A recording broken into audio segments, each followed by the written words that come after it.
12 वाजल्यापासून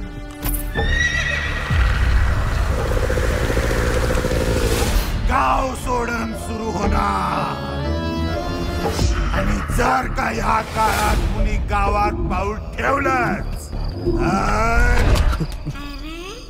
काय मी स्त्री पिक्चर मध्ये बघितलंय.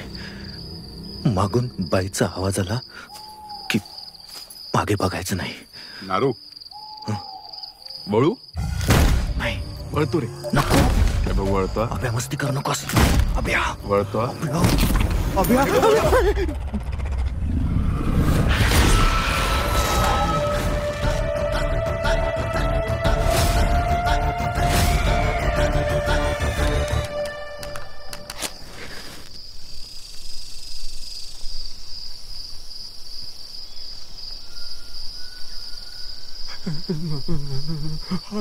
Don't tell it,